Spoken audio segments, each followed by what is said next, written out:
had before on an episode of Palace Pulls. No, it's not the real Marco.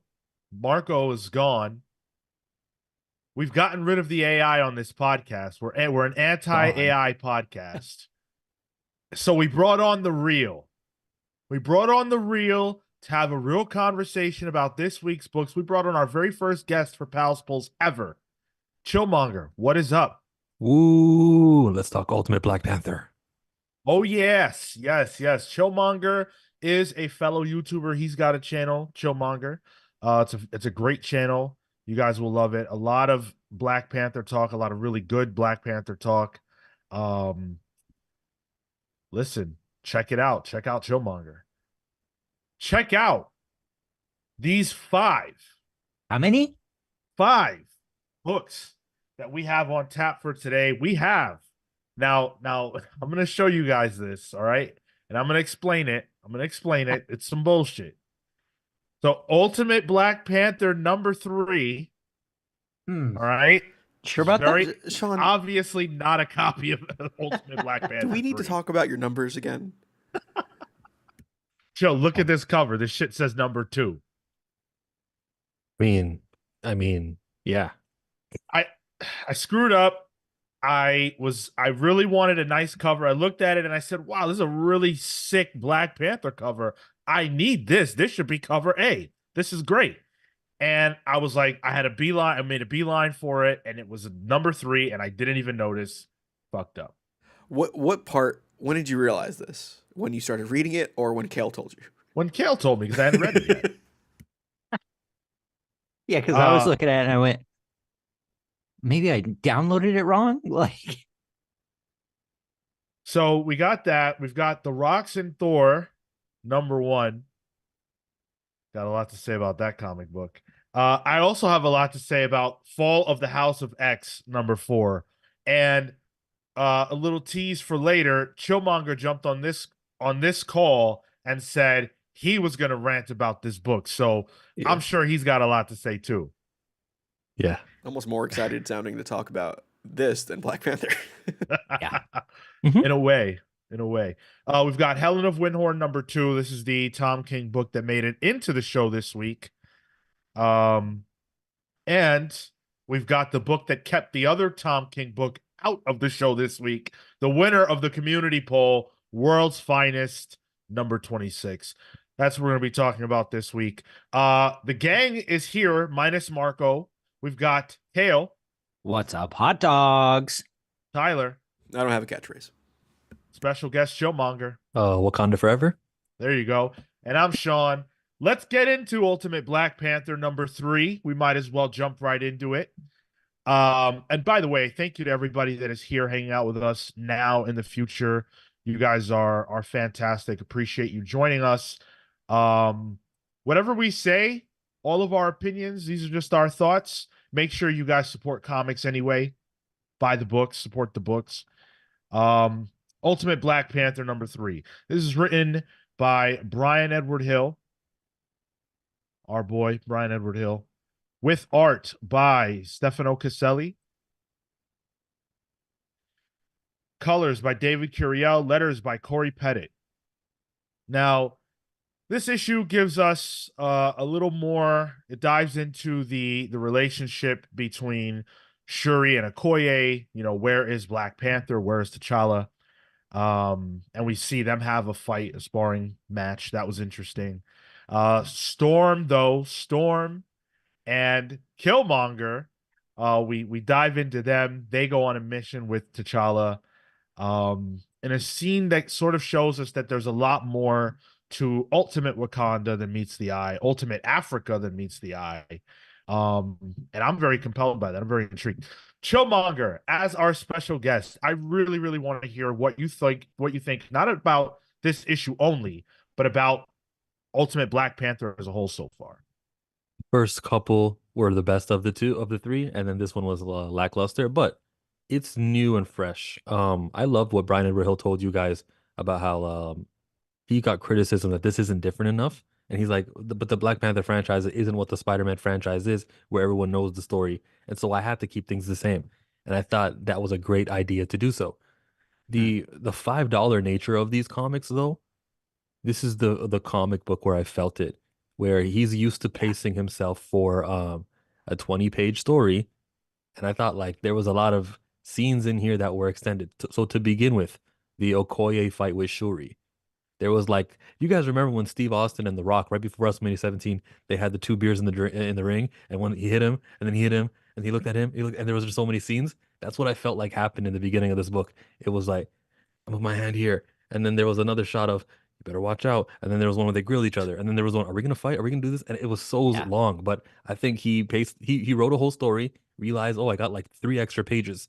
I can extend things. So like when Killmonger is diving down into the first time he dives down a hole, it felt like that took like 3 panels to do so. And then there was Yeah. another time, and he was like, "Oh, look, there's vibranium here. It's making my suit turn off." And he just turned it on just to turn it back off. I felt like he realized at the end of this, of writing it the first time around, there's more pages that I need to fill out. I wonder if there's a mandate that every issue has to have him in the suit at one point. No, that's a mandate. They're all $5, Definitely. and that's why it takes so long. It's not a 4-week wait. I hear you. I definitely hear you. I guess I could have done without the conflict, the initial opening fight between Shuri and Okoye. It's not bad. 6 You know, pages. go ahead. It's 6 pages. I just counted. 6 It, pages. Yeah. it helps a lot that it's drawn by Stefano Caselli. But does it need to be here? I would say probably not. I think what we get after though, this issue easily could have been just the stuff with Killmonger, T'Challa, and Storm. But I think the reason why we needed that opening scene is to establish that people don't know where T'Challa is, and that matters. You could establish that in less than 6 pages. Fair. It also gives us our only action of the issue, which, And Yeah, I don't think count Storm allowing them to descend safely as action. that was very video game mechanic of her too. I feel. Yeah, right. I loved that. I was like, yo, okay, yes, Storm can do anything. She can even be useful in a situation like this. I think the opening is also important in the sense that Hill is establishing a greater cast here as well, and I think that the longer we go without seeing some characters, they might get lost at the wayside. I don't think it should have been 6 pages. I think it could have easily have been a cutaway in the middle of the book. Actually, it might even help with pacing to kind of break things up. But I see the point of it. And you're right, Sean. Caselli can do no wrong in my book. I love Caselli. But I did feel this issue, just there wasn't enough meat on the bones of this one for me. I'm obviously hungry, so I'm gonna use a food analogy here. But do you ever order wings and you get them back and they're like the small ones, and you're like, oh man, I'm a little disappointed. Like it's good, and I will eat these and I will enjoy it, but I kind of wanted some bigger ones. That's kind of how I felt with this issue. Yeah, I can see that. I can see that. It did do something that was cool though. That philosophical debate between Killmonger and Black Panther in the movie about, don't all people look like us? And that was how Killmonger thought in the movie. Same thing here. And I love the conversation, and I'm very, very much on the side of T'Challa. And I hate the whole, well, everyone looks like us. That's why we need to defend them. I think in real life, absolutely. Everyone should be united on that continent because of what the oppression that just happened with them. And okay, real life, sure. Fake Wakandan life? Nope. Everyone outside that border, I don't care how dark you are or how far you are all outsiders. So don't try to look to me, the Black Panther, protector of Wakanda, protector of the innocent, as like everyone's superhero. That's that wasn't part of the terms. And Killmonger felt like that's wrong of them. That's immoral of them. And you say Wakanda with such pride. And it's a great character. It's phenomenal, but I just disagree. I love that, and I'm glad you spoke on that. That is, I think that goes back, that has deep roots in Black culture, multi-continental Black culture and what that even means, and it's a very deep conversation, and I'm glad to see Brian Hill sort of using it up front, bringing it to the forefront. Introducing Storm into that is also very interesting, just because she, in the mainline 616 is a hero of the world. Whereas I think even though Black Panther is an Avenger and everything else, at least in my mind, I read him as the hero of Wakanda. He may go out and do missions, but he is Wakanda's hero. And so I'm interested to see where Storm will end up in this and how that interacts with her involvement in the X-Men. If she makes it over there. If she makes it over there. Which right now that book doesn't seem like it's got space for Storm. It's got May Storm. They've got White Storm, so it'll be fine. What do you guys think about the way Storm was kind of being flirted with by T'Challa? And then she was like, it's not a skill, it's a responsibility or something like that. Oh, he's just disrespectful. Right in front of Killmonger. He was right there. He's just disrespectful. But I really did like that scene. It emphasizes the fact that for Storm, you know, what she has is not a power. It's a relationship that she is in with the earth itself. And I think that goes to show that, you know, in the case of Black Panther, his worldview is sort of limited. The way he thinks about his interactions with the earth and the spiritual, non-physical side of the world is limited. And Brian Edward Hill talked about the fact that this version of T'Challa has to deal with not just the physical space, right? But also the spiritual space. And Storm represents that other side. Almost like shamanistic in a way. Yeah. He was in awe of these like relics that are outside of Wakanda. Like, what? There's value outside here? What? No, like there's such stuff to learn about. And the spiritual stuff is there. Isn't marriage a spiritual bond? It feels like he's not respecting and honoring what he's supposed to have with Ultimate Okoye, which is a wedding. You know, they're in separate beds, which is like, suspicious. And then when in issue number 2, you know, the one that Sean has. Dude, I keep opening it several copies to look through it, and I'm like, wait, this isn't the fucking comic book that we're talking about right now. No, but jump to the page where you see the Woman of Light, because I remember reading the first issue where Aurora or Storm, or what they called her, Wind Rider, it was like a blue light, a blue woman. And then if you read the one in number 2, when they were predicting it, what was it called? The Voodoo Con, when they were saying this, you're going to be with the Woman of Light, the light was pink. So it could be a swerve that this isn't Storm, like that's the Woman of Light who was his real true love. It may be like Monica Rambeau or some other woman. That's a good point. And I did pull it up. I do have it up. And you're right. Yeah. A Woman of Light will come to you. She is around you now, but she is draped in that purple hue. Yeah, totally. Almost looks like what's his face from the X-Men? Moira's son? Proteus, yeah. Let me just quickly pause to say thank you to the crazy, amazing J-Man for joining us on the Comics Pals membership side of things. Welcome as a sidekick. We appreciate you.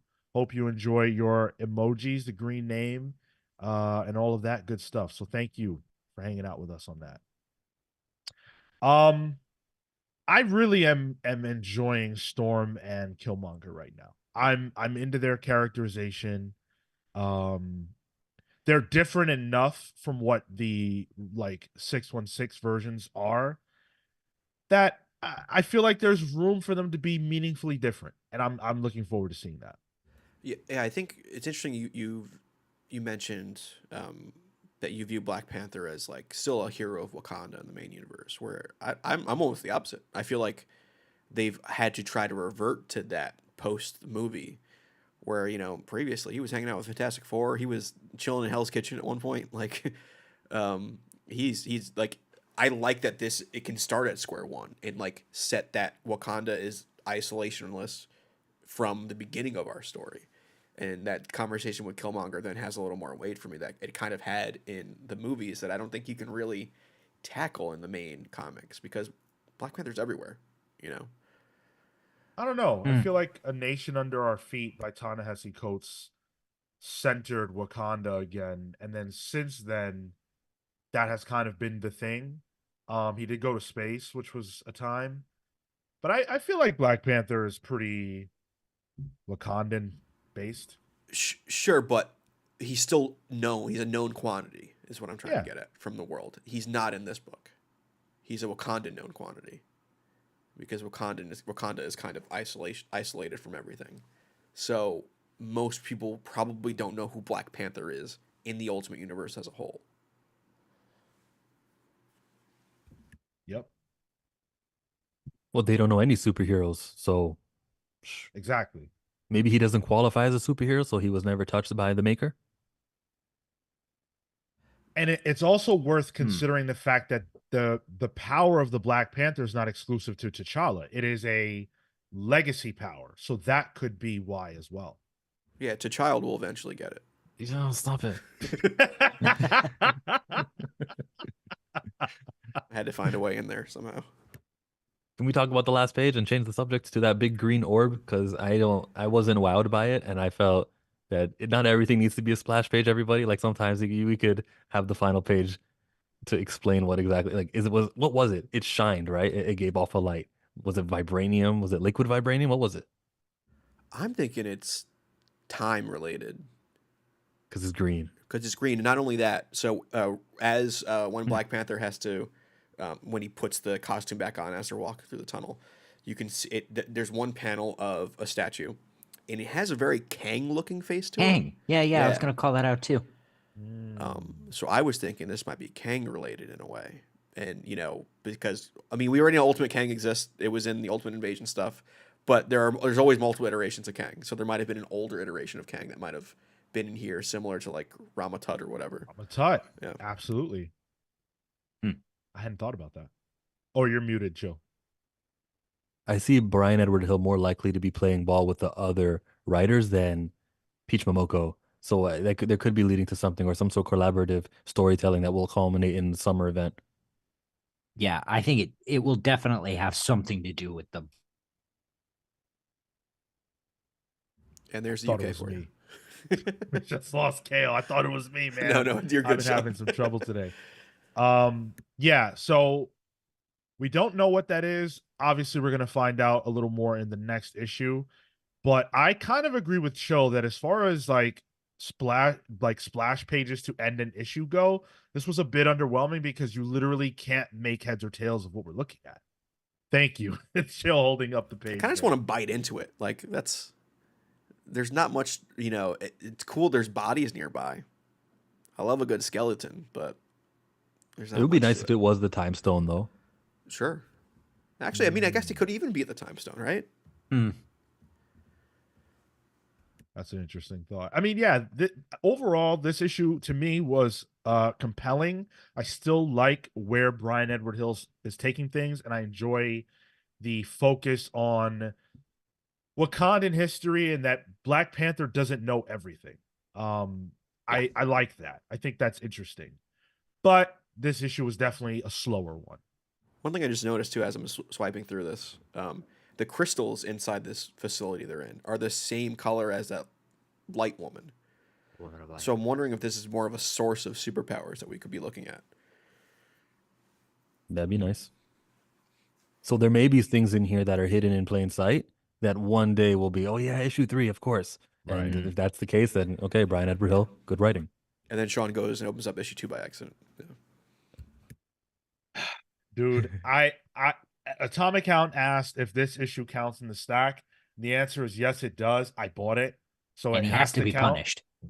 And guess what? Spoiler for next week. When I buy Ultimate Black Panther number 3 physical, it will count then too. That will count. Okay, that's not right. I mean, so we have I gotta continuity. buy it. I gotta buy it. I can't have an incomplete collection. Shit, I hope they have an issue left for me to get. Yeah, your luck with this series has not been so great. Gonna fall off a truck. Dude, my luck in general hasn't been great. Wait till we get through the reviews. I got a story to tell. It's gonna be a lot of fun. Pull. Still very good. Pull. It's still a pull for me. Yeah. A slow pull, but a pull. No pick of the week. No. And I would say it's a careful pull. Make sure you look at the number on top when you pull it. Chill. I'll accept that. Chill. Do you have a pick of the week? No. You don't. All right. Well, fair enough. Maybe the conversations that we have will pull one out of you. You keep us updated on that. Chill's gonna hang out with us for the entire show today. Happy to have him. Make sure you guys check out his channel, youtube.com/Chillmonger. Yes? Should be, yeah. I think I made it that. Yeah. Yeah, awesome. It's a lot of good stuff. I love watching your channel a lot when you talk about things that I don't necessarily agree with, because I appreciate the way that you have those conversations. You're very like, you have a belief, you have a set of beliefs, and you're very fervent about the way that you argue them, but it's still very respectful at the same time. Like, it doesn't, for me at least, it doesn't get out of the realm of what's, you know, Yeah, no name respectable. calling or Right. But it's still like, it's what you believe. So I always appreciate that about your channel. I've had some ones that some arguments and debates that went awry a couple times, but they were never been on my channel, so you've probably never seen them. Well, maybe you should start having those on your channel because people love the drama. Yeah, they do. They It's so sure sad. do. And you know what else people love? They love them some rumors. And DC's Absolute has been the biggest rumor this week. Bleeding Cool's Rich Johnston reported that an Absolute DC is coming, and we're going to have a lot of thoughts, but not just our thoughts. We're going to have the thoughts of the man himself, the man who broke this rumor, the man who was reporting it from Bleeding Cool. We are having Rich Johnston on the show this Saturday, 10:15 a.m. Eastern. I am so excited to speak to Rich. If you guys are regular listeners to this channel, then you know about the 5G files that we did, which was purely based on Rich's reporting. And I had such a blast doing that. Rich has been in the comic book industry for 30 plus years. He is a wealth of knowledge, and I am going to pick his brain. Very excited for that.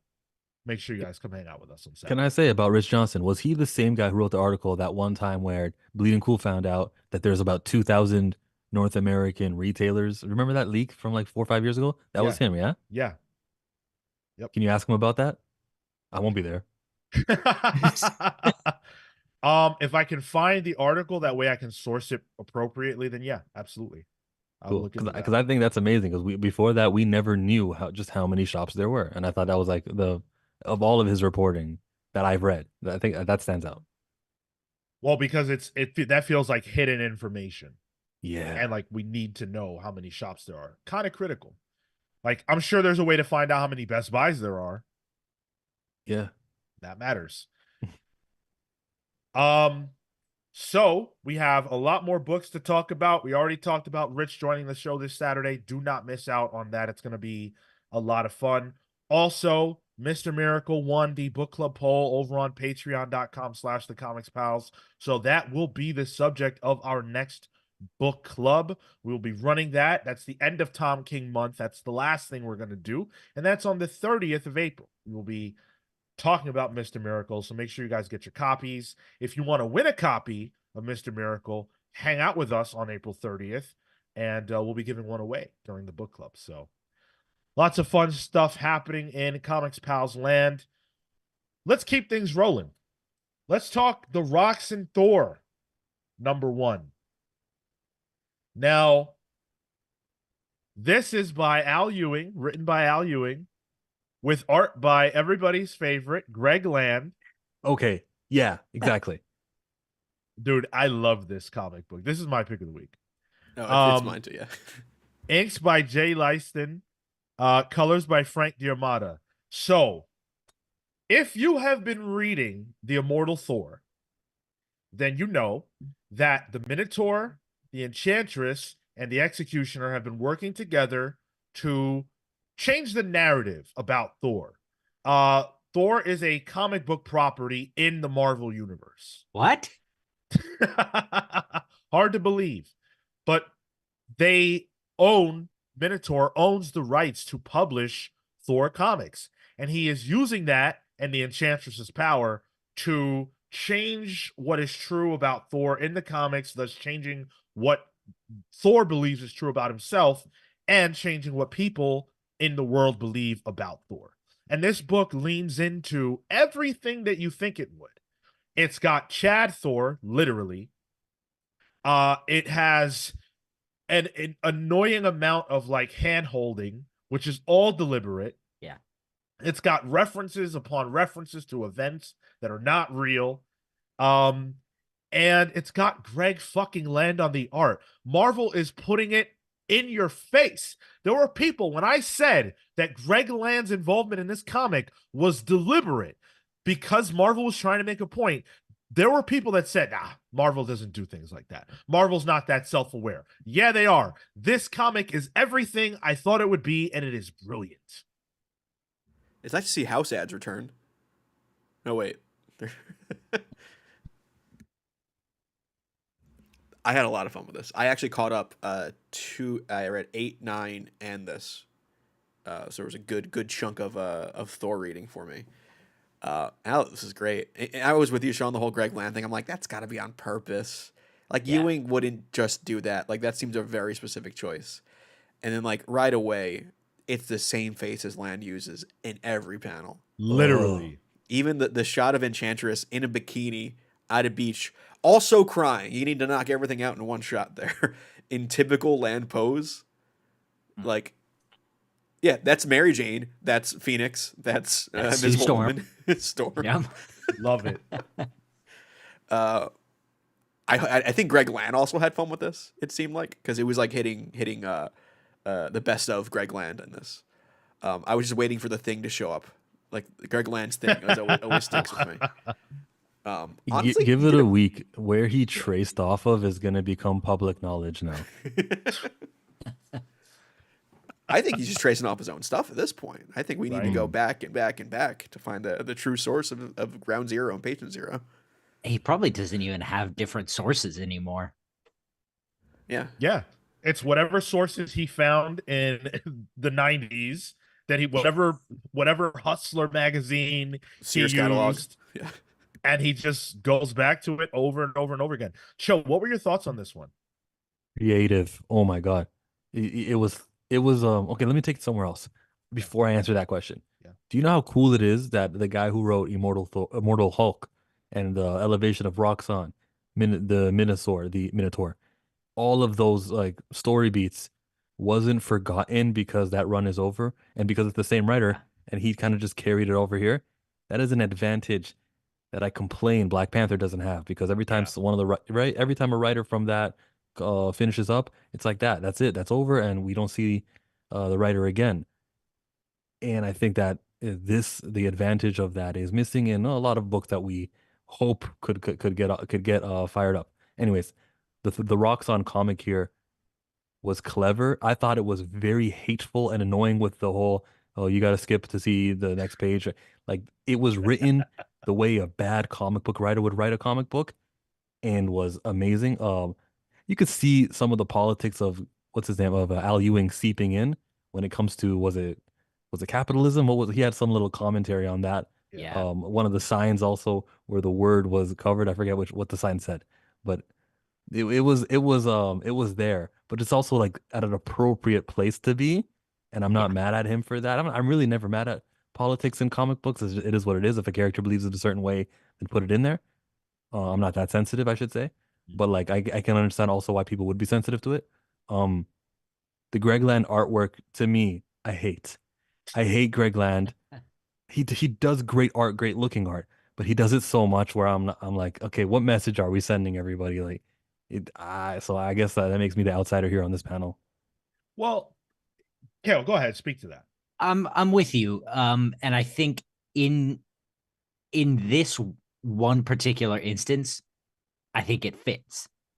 I think literally every other comic Greg Land has ever done, you're 100% correct. Uh-huh. But I think right here, where the express purpose of this is that cheesecake, I mean, 90s bullshit. Like, I think Greg Land, nails it, and he knew what he was doing. The credits even call him Roxxon's Greg Land, which I thought that Yeah. was the great little credits bit there. This book had one of my I laughed out loud at one moment, and I never thought Heimdall would ever make me laugh in a comic book. But there's one where I guess Enchantress explained why she doesn't hang out with Heimdall anymore. They're not dating with Heimdall anymore.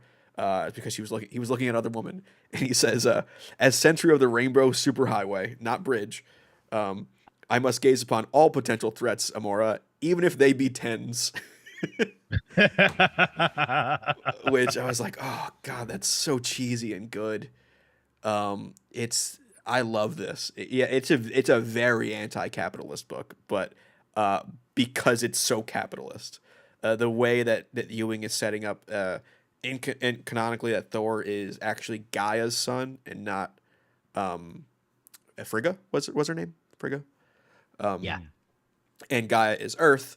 What is the natural enemy of Earth? Capitalism.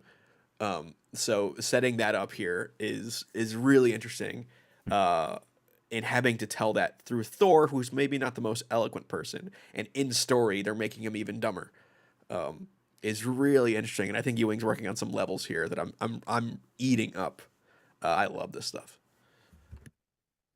It's crazy good. Like I can't even believe. Like people say, let Al cook, and that's become something that's been a moniker on this channel. Is let Al Ewing cook, and my man is chefing it up.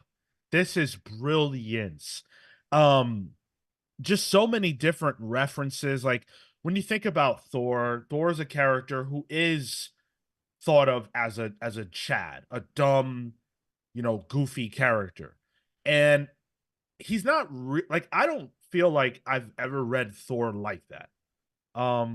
Going back to JMS, when I was introduced to Thor, Thor was taken seriously. Thor was regal. Thor was powerful. Matt Fraction. Am I thinking right? Fraction on Thor. Did it He after Thor. Yeah. Straczynski, yeah.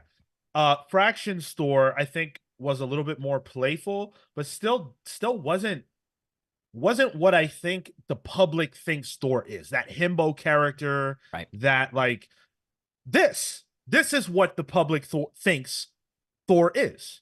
This comic. Yeah, it's 616. It's the corporate Thor, Corpo Thor. Yeah. And yeah, like I don't even think we even had that in the comics until like maybe Jason Aaron's run with young Thor, but that's young Thor, and he's that because he's young. Right. He learns from that and grows. Yeah, this is in a way Hemsworth Thor, even with the short hair and everything. Like Yeah. yeah. And Do you feel like go ahead. Do you feel like it's Whedon's Thor? MCU Thor. Well, yeah, but specifically, like, I don't feel like it's first Thor. I don't think it's Kenneth Branagh Thor. Sure. Yeah. I don't think it's Thor 2 Thor, but I could see Avengers Thor. Okay, but can you see Ragnarok Thor? Yeah, but I'm trying to trace it further because Taika had to get it from somewhere. What do you think of like Thor on Earth though? He's a goofball, even in the first movie. Smashing mugs and glasses and stuff. It was there a little bit, and I think it's because of Hemsworth's charm that they had to lean into that a bit, even in the earlier movies. 2, I don't remember anything in 2. I remember Kurtz was in it. He looked cool. Don't ask me to talk about that movie though. People also said that Chris Hemsworth couldn't act. So I feel like it's taking everything that people say about Thor in the public since he became a popular character in the MCU, and it's taking what people say about Marvel, both Marvel Studios and Marvel Comics, and it's putting it on Front Street. And I'm really glad Marvel let them publish this. Go ahead. That's how you can tell he didn't say anything too inflammatory because Marvel let him do it. Yeah. I think that one thing too that Chill brought up too, that like Ewing kind of gets to continue things going forward. And that's nice to see some kind of linear path for storytelling. Yeah, it's like an attached universe. Yeah. And I talk about that with his X-Men stuff all the time. But this doesn't feel like Immortal Hulk. In a good way. Immortal Hulk is dark, it is depressing, it is graphic, it's violent. This is fun. And it still has the gravitas of the Immortal Hulk run, but tonally it's way different. Because I think Thor is a character that is fun. Reading like the Walt Simonson stuff, that's fun stuff. Like maybe Thor himself isn't the centerpiece of hilarity, but I feel like he gets into situations that are interesting. He's got an interesting supporting cast at times. The Warriors 3, Beta Ray Bill is super cool. He's a space adventuring god. I think there's a lot of fun to be had in that. whereas the Hulk is rooted in tragedy. So I think Al found the right tone for the right characters. And I think he's working with genre too here. Like there's a bit of adventure comics here that, you know, Hulk had horror. So I think it's beneficial to the book. So he's just bored. He's like, man, I'm done with the horror stuff. Here we go. Next, and what's he gonna do next? A spy thriller? What comes after? I want, but you know what he's not gonna do? A lower tier character like Kamala Khan or someone who really needs the elevation of a top tier writer. Marvel wouldn't do that. All right, see, and this is why I love you, Chill. So, okay, fine. Let's take that challenge. What non-A-list character, and by A-list I mean has had a solo movie in the MCU, should Al Ewing tackle? Kamala. Who else? Who else is out there? Who would I want them to elevate? To get like the Not immortal treatment. Ant-Man. Mm-hmm. To get like the immortal treatment is what you're asking, Sean?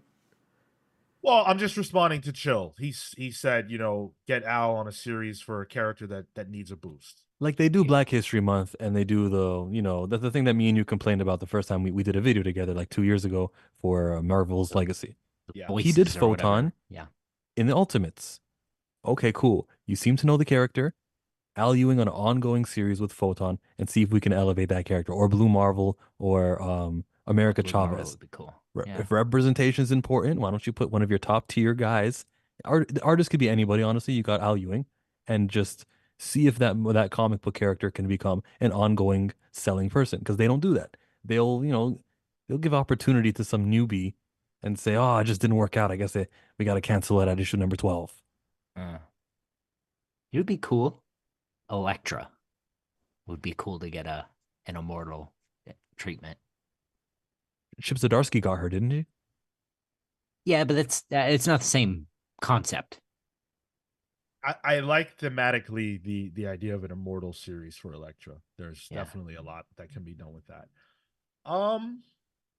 Man, I would almost want to say let's pull the trigger on an Al Ewing Storm book, but I guess we already kind of got that with Red. But putting her name wasn't on it, and I think that's the biggest thing. Yes. Yeah, even Resurrection of Magneto being a backdoor Storm examination, still has Magneto's name on the book. Right. But you see, with the actual Storm title that's supposed to be coming, it's not even rumor. We don't know who the writer is going to be, but I know it's not going to be Al Ewing or Kieran Gillen or somebody who's been around the game and wrote those top tier titles. And so then when the book comes out and it underperforms, it's because Storm doesn't sell. Yeah. I totally agree. Pete Collins of the Bardic Verses. You guys should absolutely check out the Bardic Verses. Him and Matt Sumo, two friends of the show, two good brothers. Check out their book, The Bardic Verses. He says Al Ewing on Doctor Strange. That hasn't happened? That seems like a sure bet. Nope. Not that he needs the rub. Yeah, but it will that's happen the thing. because he and Donny Cates exchanged titles, and Donny Cates did Doctor Strange, so it's coming. Yeah, he hasn't done that one. Interesting. What was Cale saying? I was gonna say exactly what Sean said. Doctor Strange is a little too high profile for me to want that anyway. Not that it wouldn't be good; it would be incredible. I mean, come on, but I think Captain America runs have been lacking the past couple years in terms of feeling big, and I think an immortal version of that could be interesting, or Ghost Rider, one of the two. Ooh, Tilo points out he did Doctor Strange for the Defenders. Yes, thank you. I knew there was a Doctor Strange. Oh, something. yeah. Those outer space ones with Galactus's mom on the team. Yeah.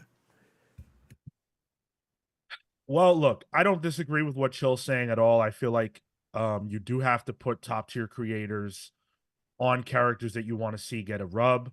Brian Michael Bendis worked his magic in the 2000s, and that led to things like Luke Cage becoming a primary Avenger. He worked it again, and Miles Morales exists. So I do think you have to put top tier creators, not just writers, but artists as well, on characters you want to see succeed. I don't have an answer, but I love the idea of Kamala Khan being the one to get that rub. Because she needs it. She can't keep a book on the stands for anything. Mm-hmm. Definitely doesn't help they keep relaunching them too. there's a method to that particular madness when it comes to the recent minis. But putting the focus back on the Roxxon Thor, like I said, pick of the week. This is as close as you get to Magic being real, is when these creators really just get in their bag and do things that you don't get to see very often. And I think that Immortal Thor is doing just that. Al Ewing working his magic once again. And I gotta say, Greg Land's Dario Agger, the Minotaur, it's pretty good. Pretty good. Look, I heard what Cale and Chillmonger said. I am a Greg Land fan. I do not care. Greg Land's Phoenix end song cover. This you all have seen it because you've seen that same face in this and many other comics. That cover lives rent free in my head. I understand all the criticisms. I totally get them. If it was someone else, I'd probably share them, but it's Greg Land. And the fact that he was comfortable with doing this book, knowing what was being done, knowing that he was kind of being poked fun at, I think that's even better, and it makes me think more of the man. The reason he's gotten to this point. Yeah. You know? Chill, is this your pick of the week now? Sure. Yeah. We're gonna talk about X-Men. So. Don't give in. Don't give in. It's not my pick of the but week. it really is a creative thing that they did here. Greg Land's art does look good, visually appealing, nice looking art. Like it's stretched the imagination of what comic books are. And if you're gonna do one of these little presents or annuals, at least go all out and don't just do like, the main character meets another character, helps him and he goes off his merry way, and no one ever brings it up again. This was what I'm talking about. Out of these 5 comics. Fair enough. Fair enough. Aaron Ruiz says this is Greg Land's magnum opus. Hell yeah. Yes, I agree. Silhouette says Immortal Shazam, please. Come on. Ewing at Come on. Ewing at DC might be something we talk about this Saturday. You know the problem with that though? That's just a Marvel Man or Miracle Man or whatever you want to call it.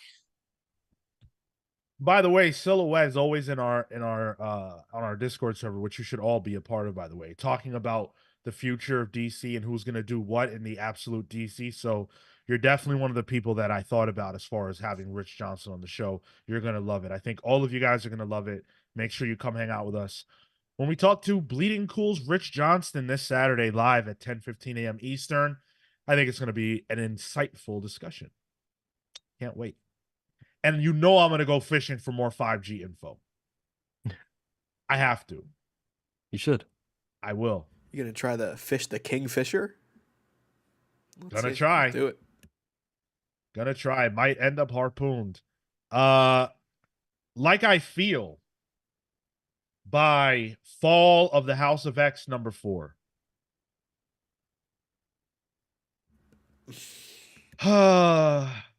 Man, going out sad, right? Mm-hmm. Thank God X-Men 97 exists right now. Boy. Jerry Duggan on the words, Lucas Wernick and Jethro Morales on the art, Brian Valenza did the colors, Travis Lanham on the letters. So, the return of Apocalypse to Earth happens. I always thought that when that moment occurred, it would feel like a really big deal. Yep. And it's not. It's whatever. It's irrelevant. Professor X is with Orcus now. Like, he's just with Orcus. Wild. And we're going to dive into the specifics of that momentarily. And then also Apocalypse is just doing the Crucible part for some reason. Yep. To kill mutants to fuel Krakoa, which is an interesting thought. And that's pretty much this comic book. So do you see how with every issue of Fall of X, I've been talking about how like this feels rushed. This issue feels like a whiteboard with a whole bunch of ideas that they were like, man, we got one more issue. We gotta check these off somehow. Oh yeah, the sword station that we've been having throughout all our issues. Let us have it do that sword thing we wanted it to do. We need to fix the wrong slide story that we introduced. Oh, from Ten of Like- Swords, right? Oh, it felt like just checkbox, Yeah. checkbox, checkbox. Just so we can end these stories. Oh man, I did not. The best thing in this whole issue for me was Warnick's art, specifically when I felt he was channeling you a bit for that apocalypse shot. Yeah. I was like, is that Lionel Yu? Like that felt like early Yo, Krakoa. yes. Yes. Yeah. And I was like, oh, it's Warnick. So good shit there. But that's about all I can give this book. But even after that, a lot of the Wernick art really goes off the deep end. I don't disagree. That's Cyclops' hair. He needs a haircut. I'm sorry. Well, he's been imprisoned for some time, but That's no excuse. What do you reckon they're rushing towards, though? Would you agree with me, Tyler, that they're rushing because Jordan D. White's era of X-Men needs to be over, and he needs to return the property the way he found it to Tom Brevoort's? Is that why Rockslide is back, so they can undo the whole the weird probability of Rockslide that we got? Wrong slide? I don't even know, honestly. Like the only thing that always jumps out to me is that they put out that announcement of the new X-Men coming, that teaser, and then a month later announced the fall of X-Men and like the plans for the end of, this X-Men line. And that always felt weird for me. Like, was there more planned somewhere around this time or later? I don't know how far out these books are planned. Just something just feels rushed, and I don't really know what it is. Because we know it's not even like they're ending Krakoa entirely, because it's still going to stem out for what's happening, going forward. So I don't know. It just feels like a rush to a finish line they weren't ready for. What's sad is that Hickman was going to close Act 1, which we assumed was Krakoa would end. So to go a couple years longer, maybe 3 years longer, and then, eventually end Krakoa. It's like, so then what were you fighting over with Hickman about? Well, he's too busy getting that bag doing Aliens comics now. So Hey, you know who's not getting a bag? Jordan D. White, because I didn't see him assigned to another X or group. Like, he's not doing anything with them anymore. I think that I think he's lost favor in that company. Didn't they just? I thought they just switched places or something. Oh, did they? Okay, my yeah, mistake. is he on the Avengers line now? I think possibly. what I I thought. apologize. What He's on Avengers Avengers line? I line. don't My even bad. know what the Avengers line officially is at this point. But let me talk about the very first egregious thing that happened in this comic book. And it occurs pretty early on. So Professor Xavier goes and meets up with Omega Sentinel. And he has a conversation with Nimrod. And the conversation is presented as a data page, one of the graphic pages that they do. Now that alone, This is the same thing that they pulled in Powers number Yep. 3 with Moira and Sinister, the God Sinister. Yep. This is lazy. I hate using that word. I know what we just went through with King Von guy and saying that Tom King was lazy. This is in the comic book. This isn't a script outside the book. This is inside the book. This is the way to present a conversation between Professor X and Nimrod. dude, I didn't even read that page. I skipped through it. I'm like, what data page? I'm just blindly seeing. As soon as I see white, like a white page, I'm like, all right, next page. I thought it was the credits. I cannot believe Nimrod says, "Oh, I can be anywhere. I'm everywhere." He says that more than once. So why couldn't we see him talk to Professor Xavier? You lose. I mean, come on. We all know it, right? Like, we all know it. You lose so much of the emotion when you cannot see the characters. Why? This is such a critical thing that's happening right here. And it's in a data page. and I don't understand what Xavier is saying here that couldn't be shortened. In this first paragraph, he says the same thing 4 times. He says 2 things, and he says both of them 3 different ways. My dream was Krakoa, Nimrod, not the Earth or the solar system. If you let me have that dream, I can help you achieve what you've been programmed to pursue. You're playing a dangerous all-or-nothing game. Let me put my thumb on the scale. Let me remove the mutants from the board for you. Why do we need all that? To fill in the space because the data pages are something that they're trying to commit to. I remember when Jonathan Hickman started that, and then there was that one issue, maybe it was 19 of it, of his X-Men, where there was just no data pages. And I was like, you see, you don't need to force it if there's no need to have it. And I thought that's what Jonathan Hickman was going for. They've been forcing it a lot. In the thing with Hickman doing it, he's been doing it in every one of his books for forever. He's a graphic designer before he was a writer, or simultaneously. So it's something he was making himself as well. So there was more of that singular vision with it. Now it's just a shtick.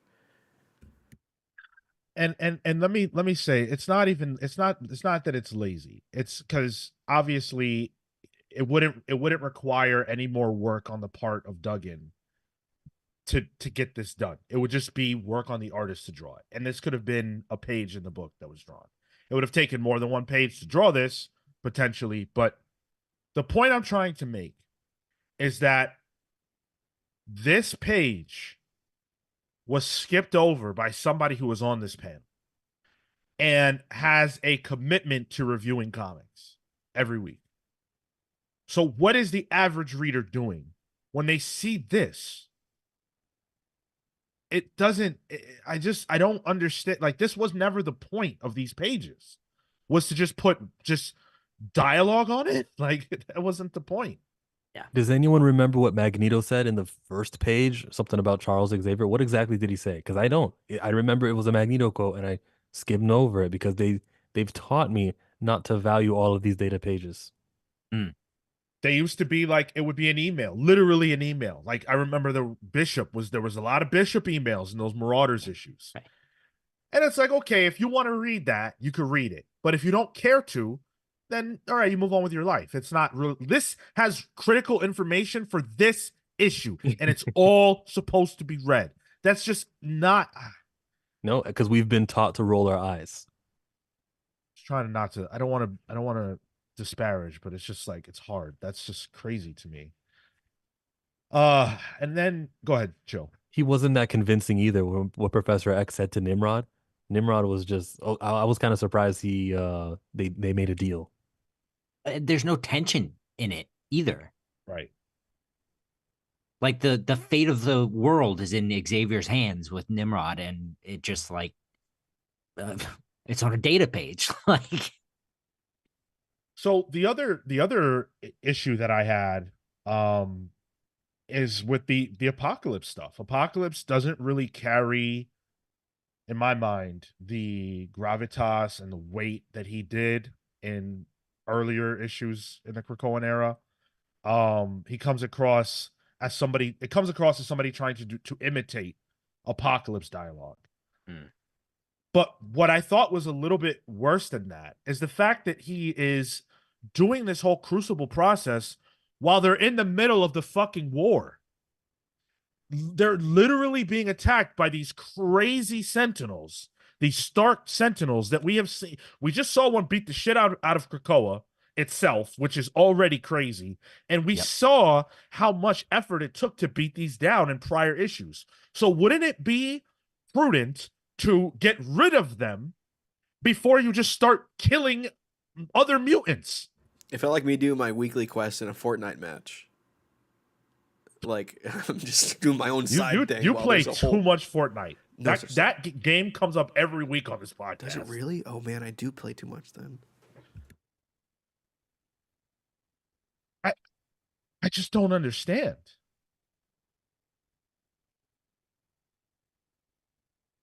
I don't get.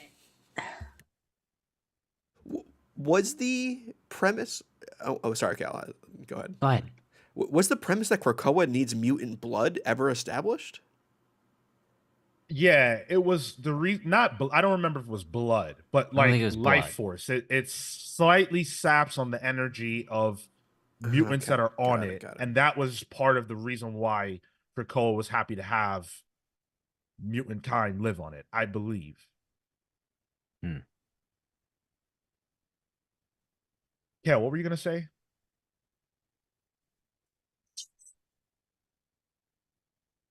I think that sort of answered the broad question I had, but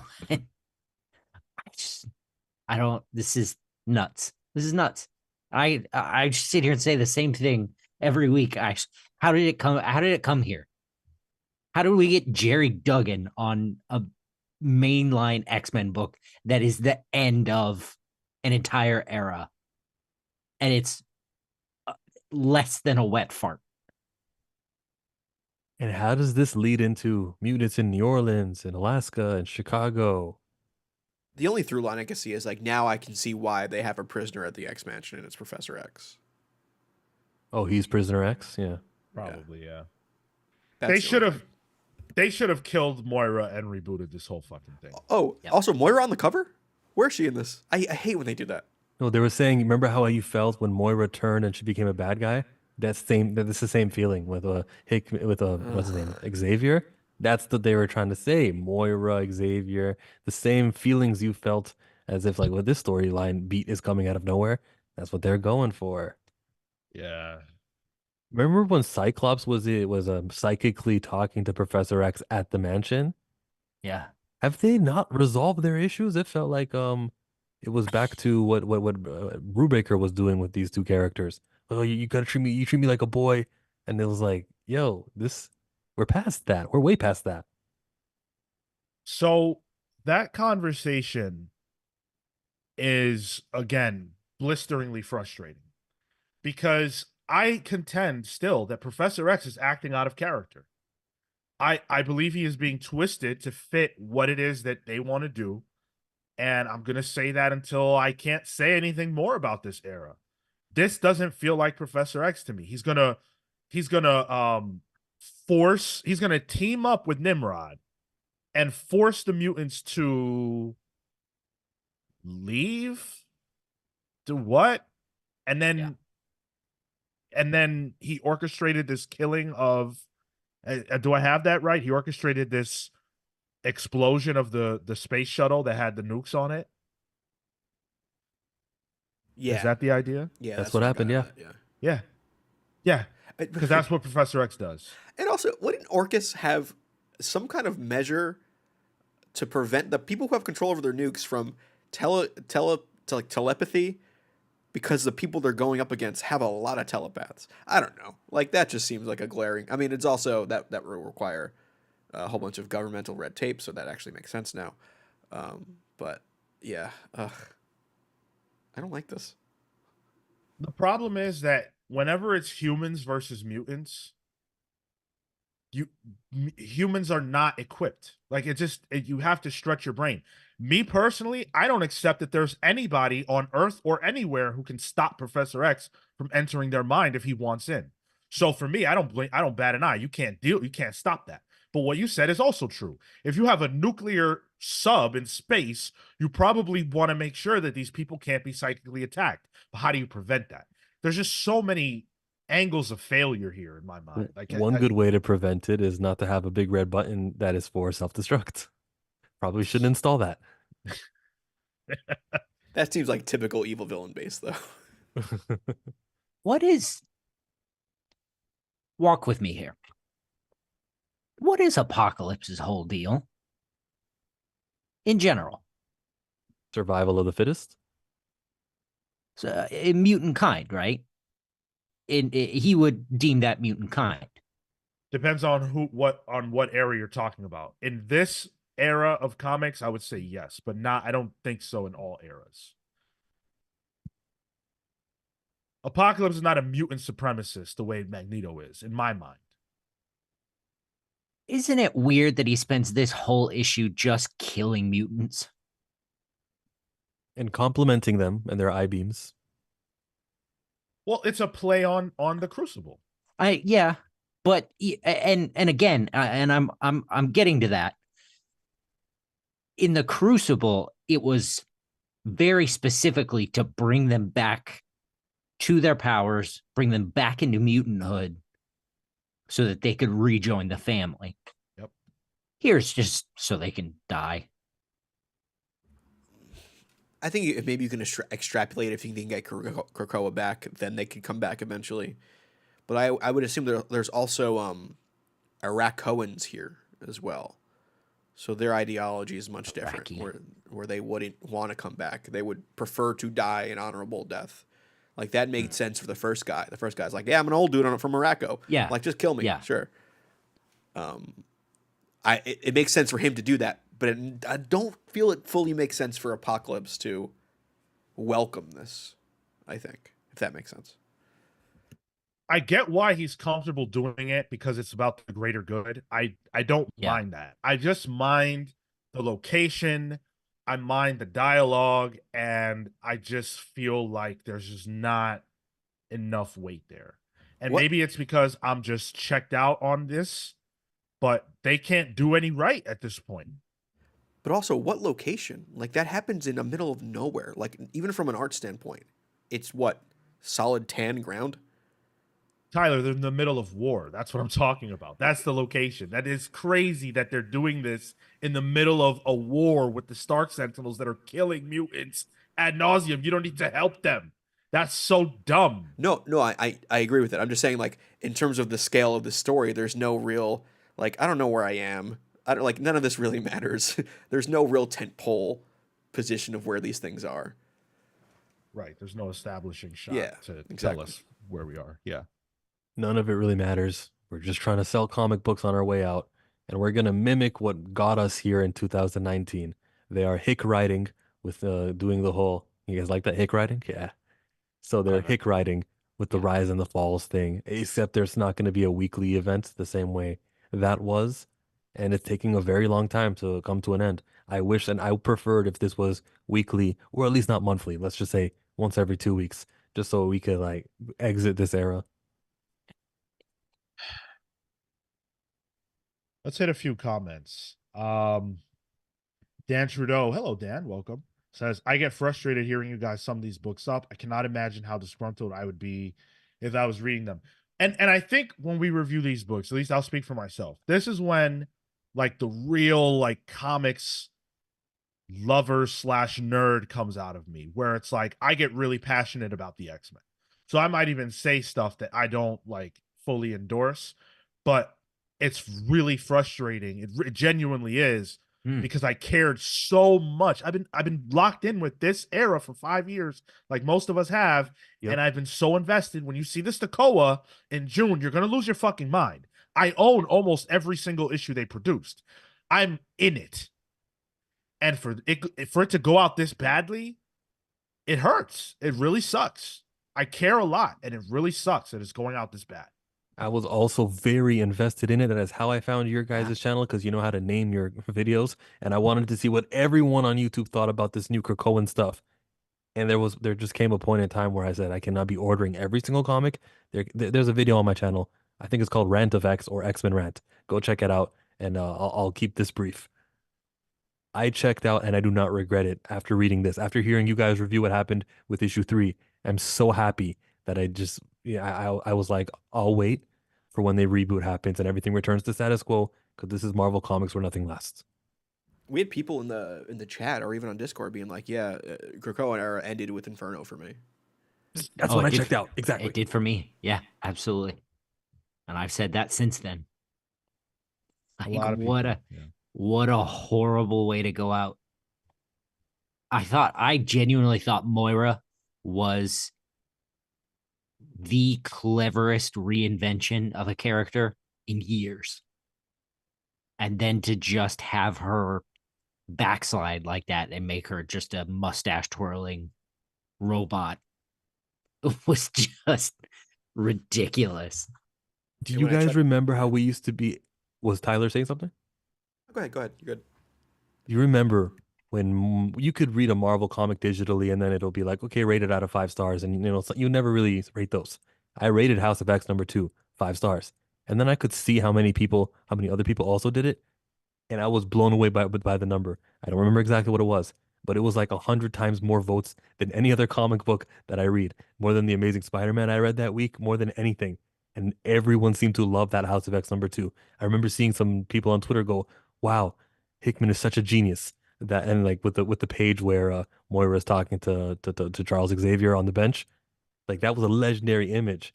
And what they did with Moira right after was such an abandonment of the character because that was not his plan. I heard him even say, Jonathan Hickman, say in a podcast that wasn't up to him. That was just them going, "Oh, we know better." All right, man. This was it. This was the conclusion that we just read of the storyline that somebody else started, and you guys are trying to wrap up. It's illogical. Yeah, and that's one of the problems in comics is that, everybody's working off the back of someone else's story. But I think that, it feels so horrible because in this case, Hickman was cooking. And we know that he was taken off because the rest of the writers and artists he brought into the fold said, nah, we want to keep doing this. This is actually really fun. So you could get the fuck out of here. And he packed up his stuff and said, okay, guess I'll go do Gods. Guess I'll go do Ultimate Spider-Man. Guess I'll go do AVA. Guess I'll go make Marvel buku bucks. Substack also. Yep. Pete Collins says he's proving he's the fittest. By he meant Apocalypse. If someone else took him out, Krakoa still gets nourished, so that goal is intact, I guess. Yeah, there's that too. There's for sure that. I think Apocalypse wouldn't mind dying at the hands of a fellow mutant to nourish Krakoa. The thing that really, I can't believe I forgot this. I'm so glad we're still in this. Apocalypse says that yeah, here it is. The pampered and perfumed so-called leaders of the mutant nation didn't just abandon you, Krakoa. They let you starve while they played both sides or hid in mansions or scurried about like rats in tunnels. What? He left. Yeah. So where the fuck were you? This man left.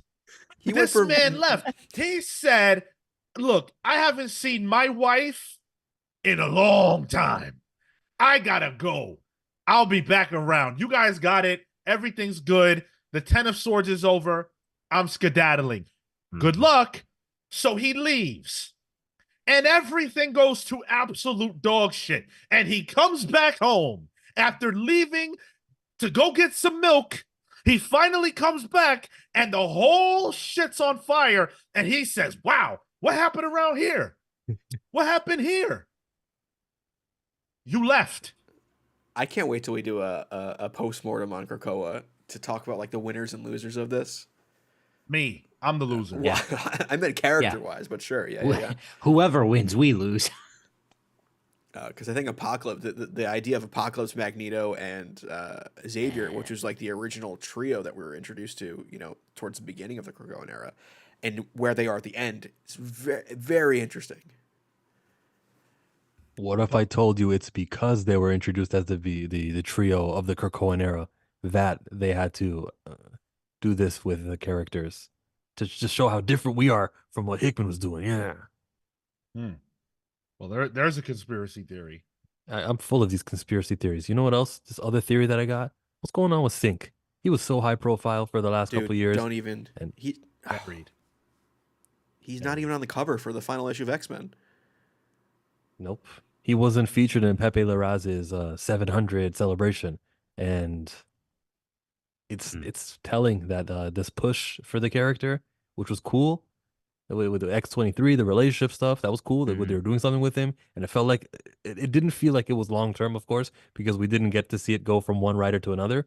But it was disappointing to know that he's not even going to be on one of the premier 3 teams of the next X-Men. It's almost like they don't understand how to empower. They just know that someone black needs to be on the team, and therefore we'll do it. We're doing progression. We're doing DEI. We got, what's her name? Oya? Oya's on the team. Boom. All right. Bleed it up. But it's like these characters don't actually get a level up. Like, how often are we going to see Doug after this? Even him. Like, we're not going to see a lot of these characters. They are off the table. Because someone else will have a favorite. Meaning another writer will have a favorite, I mean. Right. Eduardo Sanchez says saludos del Ecuador. So he's saying hello from Ecuador. Hello to you too. Thanks for watching. He also says too many X-Men books waiting for the next era. Krakoa went over. I think at this point we are all waiting for Krakoa to be over. That's just the status quo for us. And thank you for viewing. Thank you for tuning in from Ecuador. We appreciate you. Love everybody that's a first-time commenter. Always try to call those out when I see them. All right. We have been on this subject for too long. Pass. Hard Pass.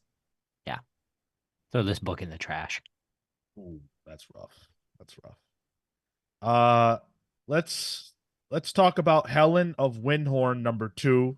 May we This do World's Finest instead because I haven't read that one. you can just sit the conversation out. It's okay. Okay. Helen of Wyndhorn by Tom King with art by Bilquis Evely, colors by Matthias Lopez, and letters by Clayton Cowles. Overall, last issue left us in a place where we finally are exposed to the fact that there is something deeper happening. There are monsters afoot. There's all kinds of creatures that don't seem like they came from Earth. And her grandfather has some involvement of that in that. Helen's grandfather, I should say. And this issue sort of follows what happens after the fact. Her sort of processing this information, getting her drink on, establishing more of who her grandfather is, all kinds of stuff like that. It's Tom King month, so I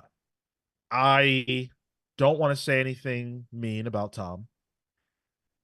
And I will say that I enjoyed this issue, I think, more than I did the first one, because it felt like there was a little bit, like I understood a little more of what it was supposed to be. But I will admit this right now. I read this issue by skipping 90% of the narration. And I think that's like a sin. I try not to do things like that. But I'm at the point where my enjoyment comes first. And I cannot enjoy the incessant narration. I can't. I know there's a reason, just like there's a reason in Wonder Woman, the Sovereign is talking to Trinity. I know it. I understand it. This is the narration of the caretaker of Helen, and she is telling this story. She's telling the story of her life with Helen. I understand it. I'm not reading it. And guess what? I found it a lot more enjoyable by choosing to do that. Can you hold up the page? It's just after the first time we see the author's husband, right before they're outside. They're doing her studies outside or whatever. You have a number? It's got the 1, 2, 3, 4, 5, 6 horizontal panels. Just to show how much narration there is there. You talking about this here? Just before that. Okay. Oh, this? Yeah. Look how much narration is on that on that page. There's three captions per panel. Nuts. It's a lot. It is a lot. And yeah. I as someone who's like a fan of like Poirot and Agatha Christie and like I'll put up with a lot of incessant nagging housewife characters. And I can hear the voice Tom's going for here. Mm-hmm. But man,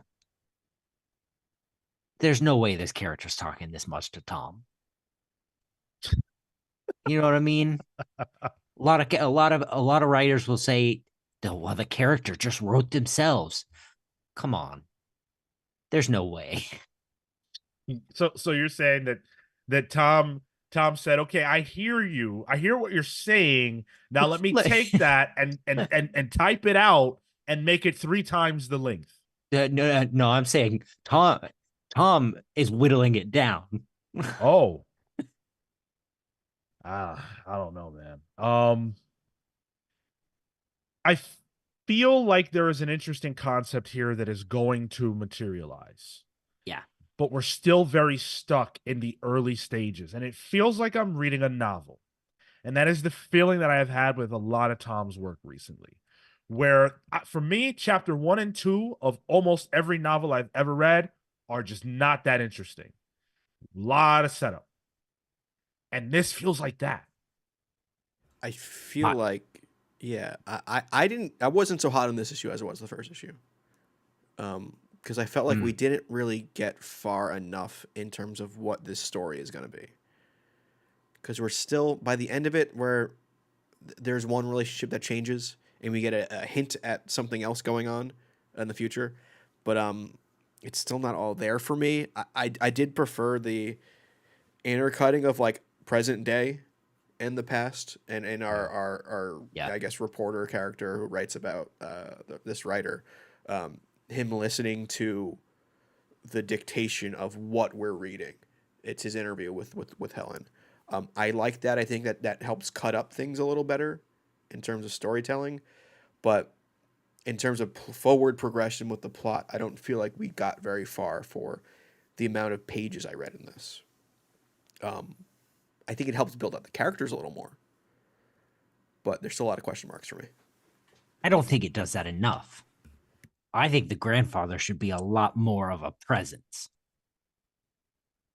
in both how he should loom over this place, and I just don't feel like he does. I think the lack of him looming over the place is the character at this point. And I think that leads to a bigger switch than when we have his change of heart at the end. I think that's what it leads to. And it makes that switch more important, where he's like, all right, you know, you're going to come with me instead. Did we need a whole issue to do that? That's what I'm questioning. I am also worried with the way these two issues have gone. I'm worried we're not going to see anything cool in issue 3. We have to. We just have to. Because it's not from Helen's perspective. What are we going to see? That's what I'm curious about. Yeah. My worry is that it's going to be Helen coming back, and it's still the perspective of the woman we're talking about, and her having to deal with Helen telling her about what she saw, and the more of like the PTSD of it all. That's where I can get. All right. I hope you guys are wrong. You don't want Tom King to write a PTSD story and how it affects families? I mean, yes, but I want to see this adventure. Like, I just 12th one. I don't want to read things that happened in the past. Like, talk to me now, even though this whole thing is happening in the past. But like, I want to see Helen's present in the past. Yeah, if that makes sense. Like, why isn't the old lady Helen? You know what I mean? Like, why are we getting it through this old lady, through a reporter, when we're already following Helen's story, who's already following her grandfather's story? Because there's just this obsession in modern writing and comics to tell stories that take place in our present or some other present that reach into the past, that have to connect to the future. Someone has to be dictating something. It's always a future tease or a past tease, or like we're seeing it in Ram V's book. Dawn Runner? Not Dawn Runner. Rare Flavors, even though I think it was done way better in Rare Flavors. Tom King is doing it in Wonder Woman. Like, it's all over the place, and it's just this tired trope for me. I'm saying it's one character too many in the layer. Yes. You know what I mean? Yeah. Is the point of that to then make the whole situation an unreliable narrator? Maybe, but then it's not. I don't think it's coming off that way. But she's the most reliable character there is. That's exactly why. Yeah. Like, I trust this woman to be completely clear on what she is recounting. Bilquis Evely's art is the best part about this, I think. I'm really excited to see her drawing some monsters and getting into the crazy stuff that's going to go on. The first page of the issue is awesome, and it shows this warrior fighting some kind of monster or demon or whatever, and that looks really great. But unfortunately, outside of that, Evely is relegated to drawing Helen of Wyndhorn drinking and strutting around the house and sleeping in bed. So there's just not a lot to do visually. The architecture is great. Yeah. She's drawing the hell out of that house. Yeah. And yet I'm desperate to get out of it. Just like Helen. Mission accomplished. Fair enough.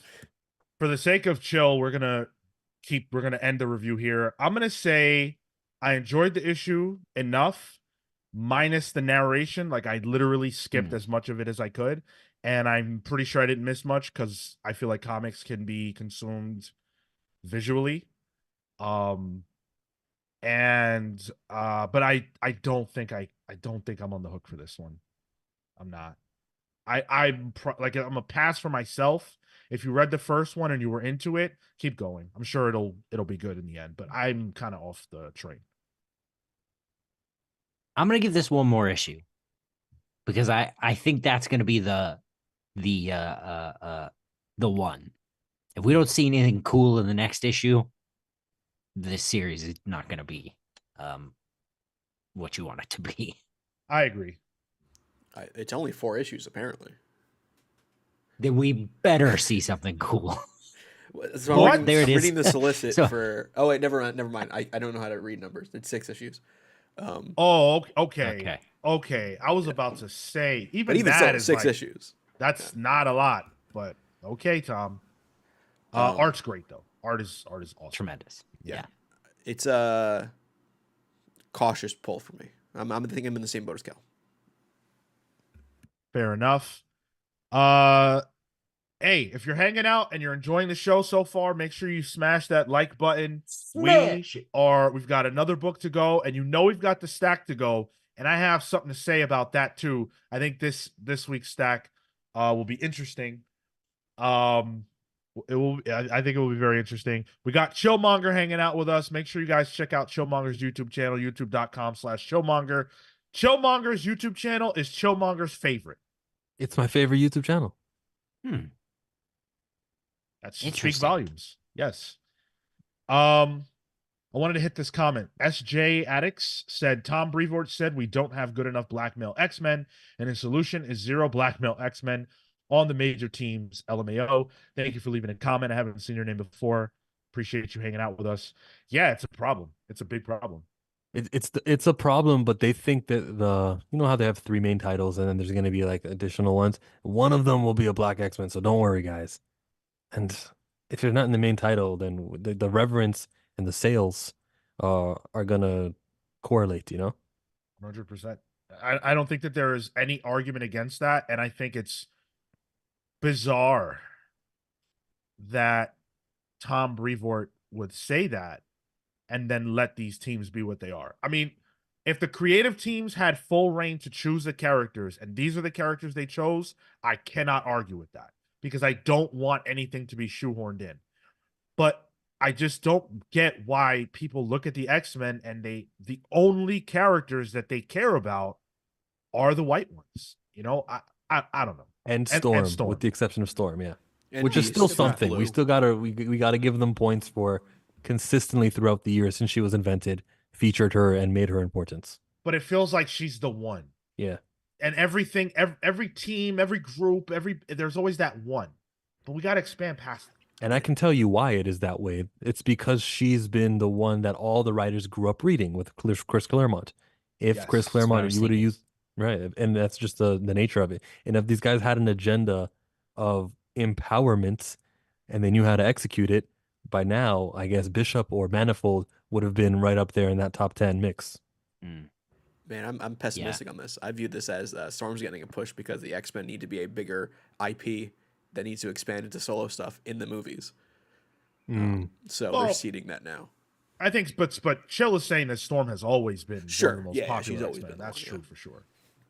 And I think yeah. that her popularity from Claremont's run extends to the 90s TV show, which these writers would have grown up with. Sure. Yeah. So, not to say the education's not important, but their foundation isn't there. You know what I mean? Yeah, agreed. All right. We got one more book to go. Batman, Superman, World's Finest. This was the winner of the listener pick poll. Before we get into the review, you guys are the best. We asked you to crush the goal, right? To crush the most votes we've had for the listener poll, the community poll, and you guys went above and beyond. You absolutely destroyed it. And I am so happy about that. So happy. Now, we do have the most recent poll up, the new poll. It is up now, and it's got Gods number 7 on it. Creature of the Black Lagoon Lives number 1, Dawn Runner number 2, and Batman Dark Age number 2 on it. So some really interesting books, some quirky books. Right now, Gods number 7 is winning the poll. We'll see if that sticks. By less than you think it would. Well, yeah, the number I have right now is 38% for Gods and 35 for the Creature of the Black Lagoon. Let's go. I'm very surprised by that. Yeah. That's Michael Wallstrawn with Dan Waters on writing. Dan I think, Waters, right? yeah. And Rob V, I think, is a part of that too. Yes. Yeah, that's my pick, and I'm liking Gods. Yeah, same. And I'm liking Dawn Runner, but yeah. Yeah. I'm excited about that. Oh, that's So two Rom V's on the poll this week. Make sure you guys get your votes in. If we can crush it again, I would be very grateful. Let's just do it every week. If you listen to this show, you need to vote in the poll because you're gonna hear us review the book you vote for if it wins. And don't you want that book to win? Make sure you vote. All right, let's talk Batman, Superman, World's Finest.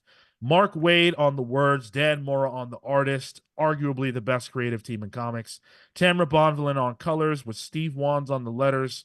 Together they form the Justice League of the World's Finest book.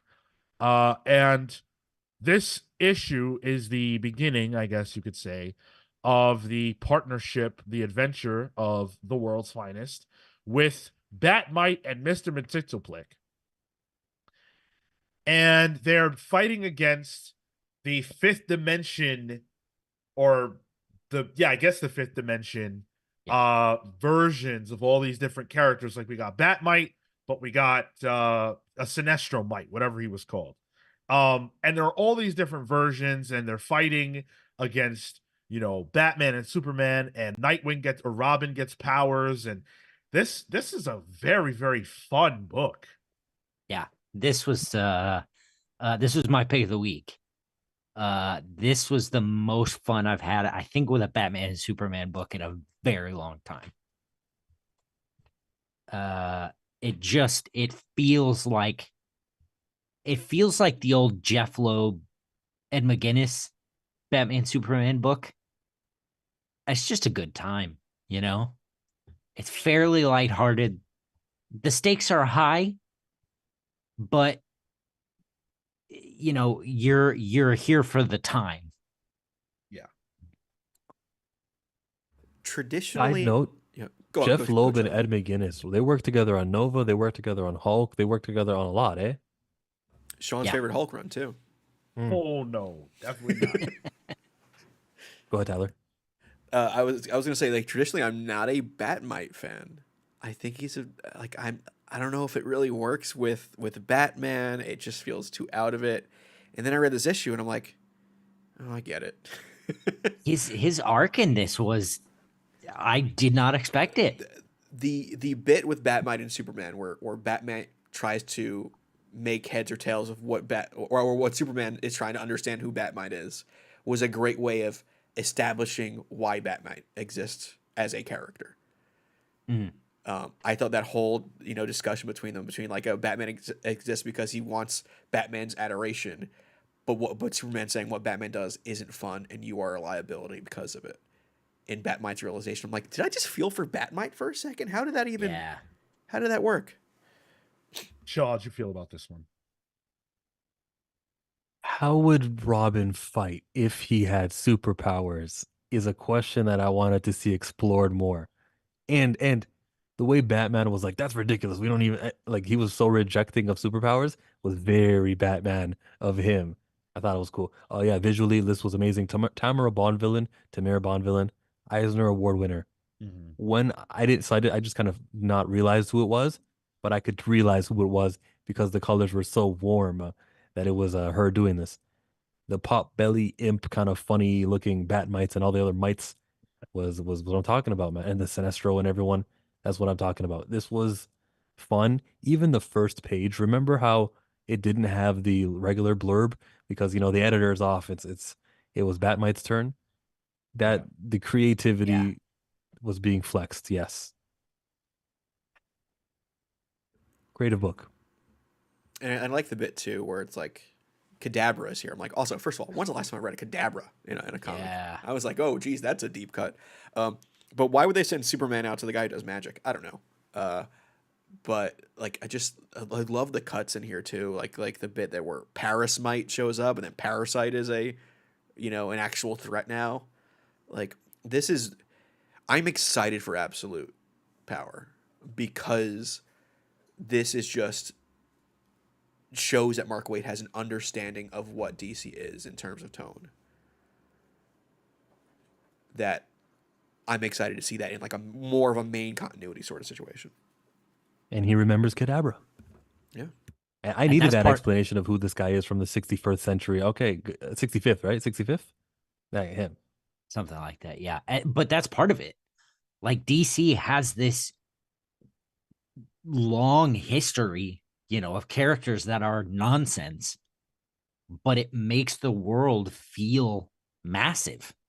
It's similar to, what you were saying about Chill, about the Roxxon thing carrying over. Because that's 3 generations of books now. That started in Aaron's Thor, didn't it? Yes.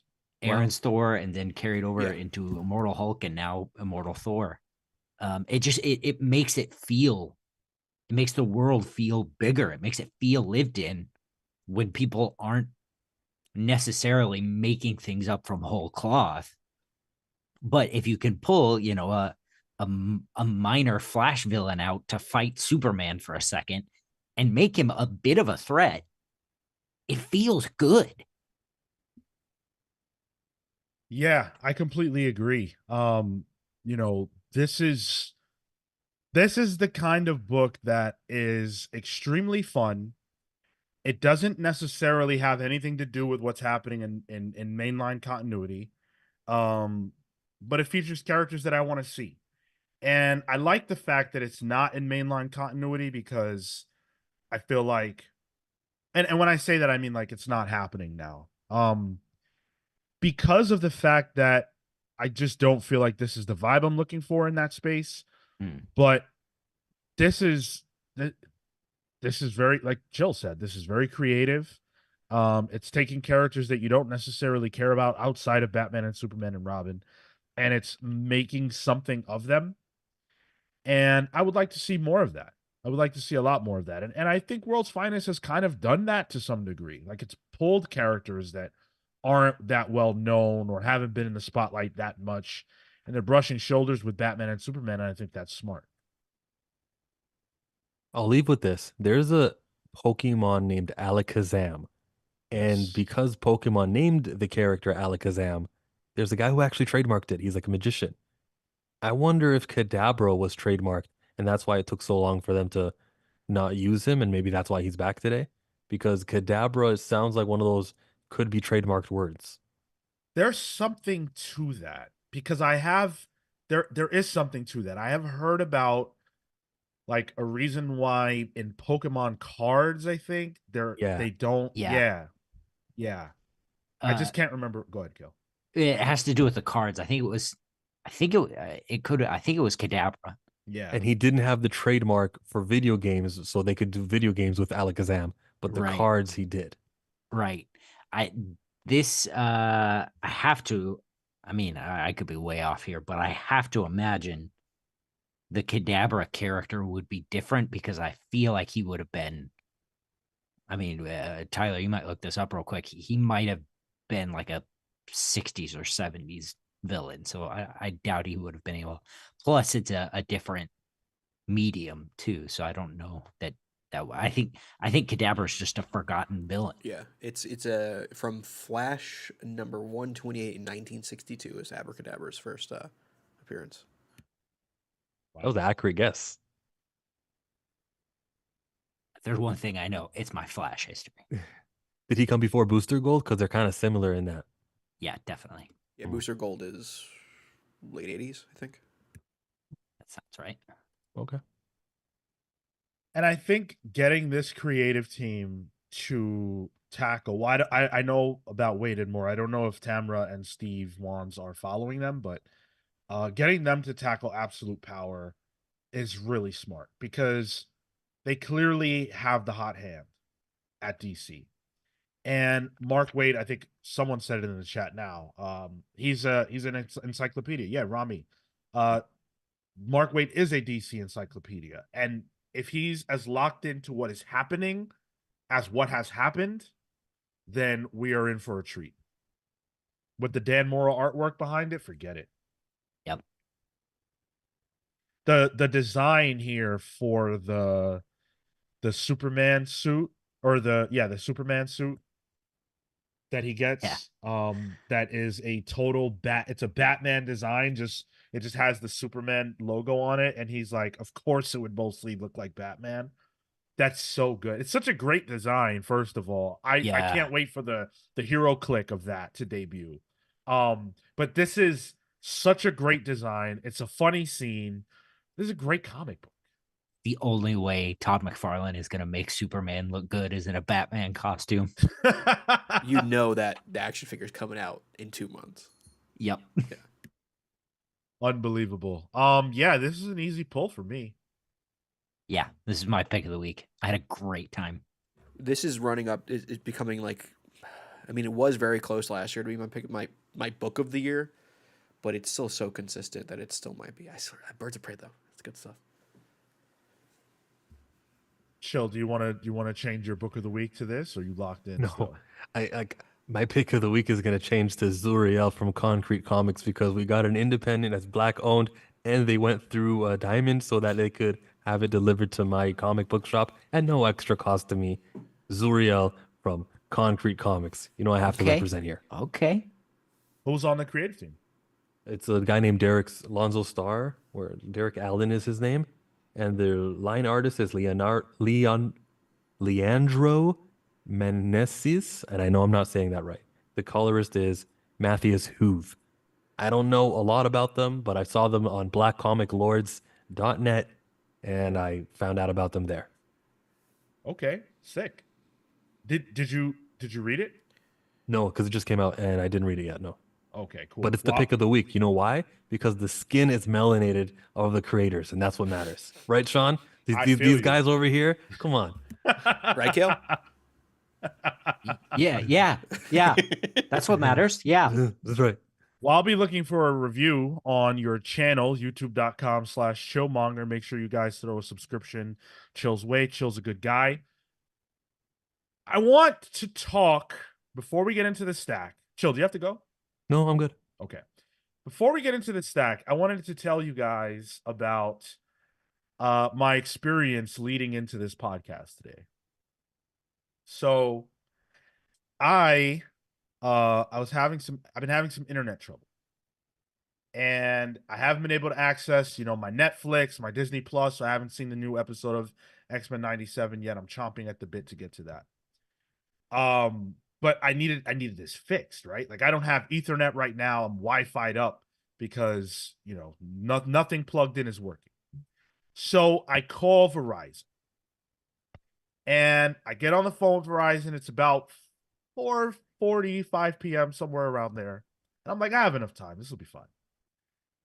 So I get on the phone. And after going through literal AI, I was literally speaking with AI, which was very bizarre. I've not done that before. I finally got on the phone with a human because the AI realized, oh shit, I don't know what to do about this. So the AI puts me on the phone with a human person. And the guy, he gets, first of all, he's getting access to my phone camera, which freaked me out. I didn't even know they could do that. High tech.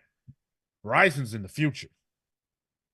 But yeah, so like they send you a text and you click the link and then you open it and now they can see through your phone. I've so done that was before, kind of yeah. You do that, Tyler?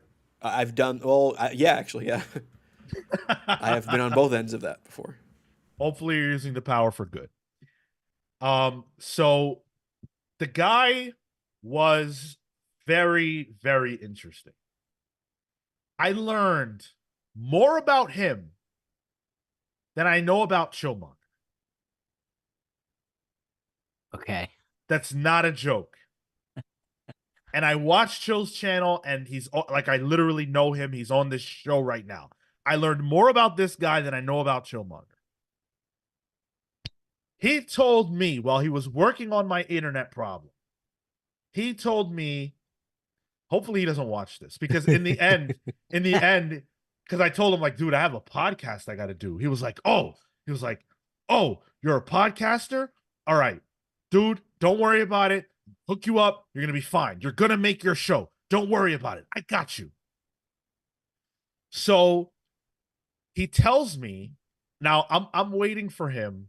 I'm waiting for him to like reset my modem, and that takes 3 minutes. So within those 3 minutes, he's going to tell me this, right? So he's like, yeah, man, you know, I love comic books too. I was a big fan. When I was a kid, I had I forget what he said, but it was like the first appearance of Swamp Thing and this one and that one. And I'm like, wow, that's awesome. That's really cool. They'd be worth $12,000 together, all 6 of those books. And I'm like, well, that's a lot of money. That's you know.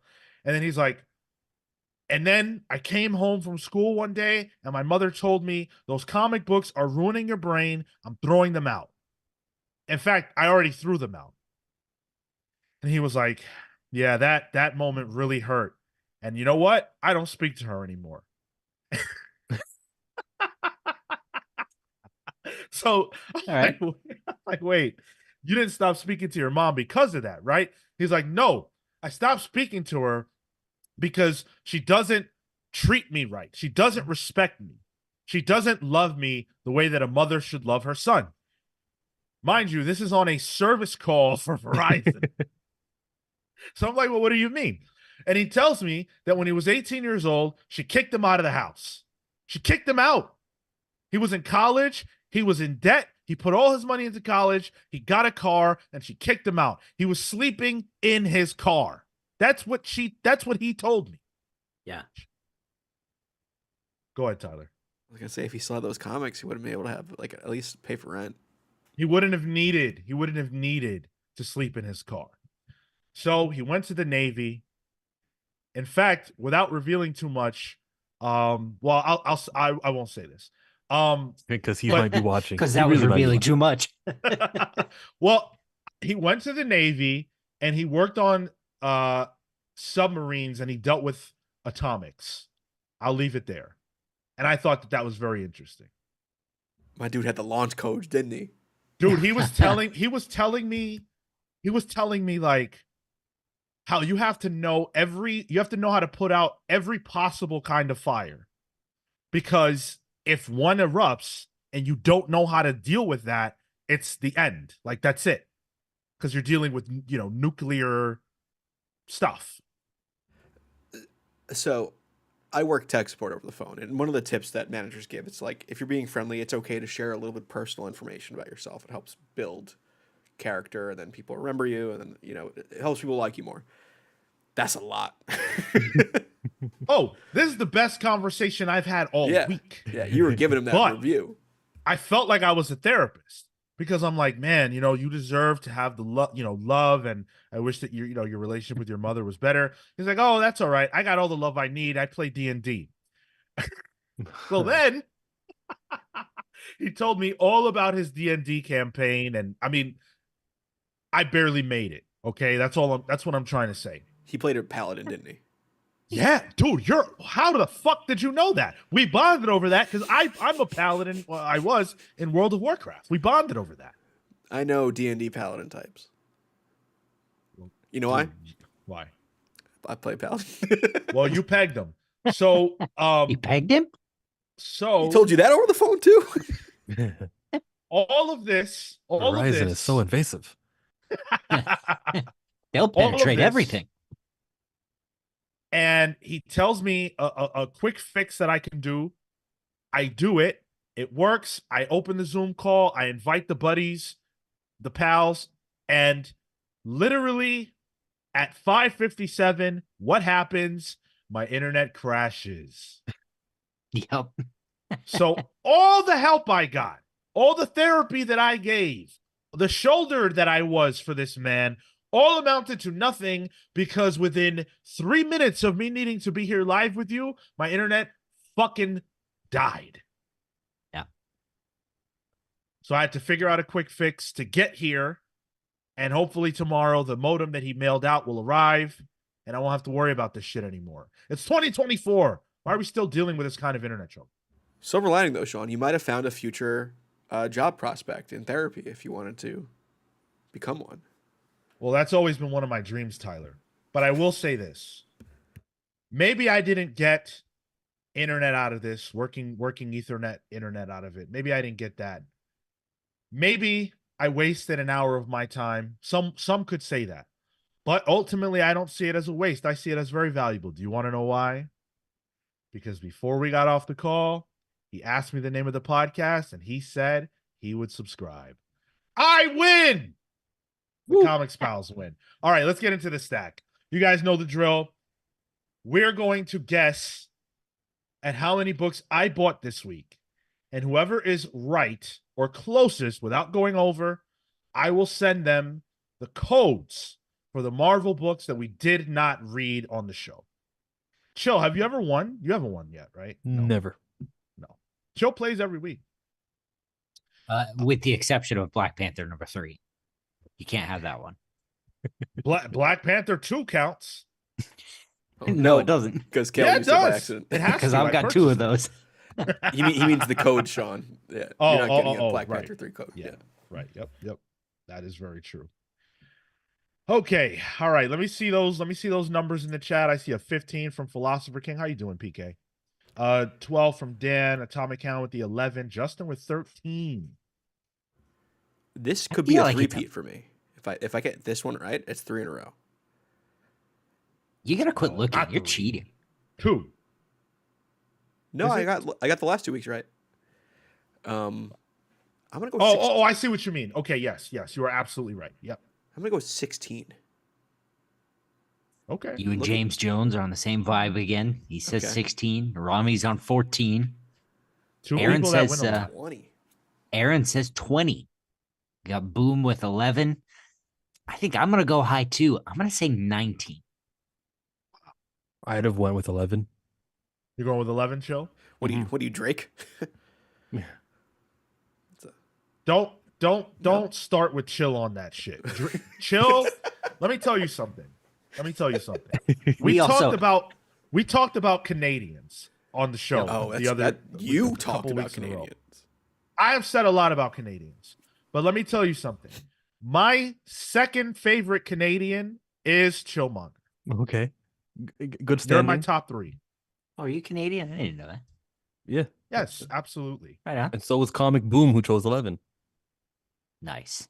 Chill, you need to talk to me. Look, we got to talk because I need to know. I need to understand the culture of Canadian Black people. Okay. This is something that I am fascinated about and I know nothing about. So I need to know. And Aubrey Graham is not a representative of that. That is a childhood actor. He is performing every single time he speaks. He told Metro to shut yo ho ass up. Make some And bucks. okay. Yo, instead of saying the word your, is not a thing up here.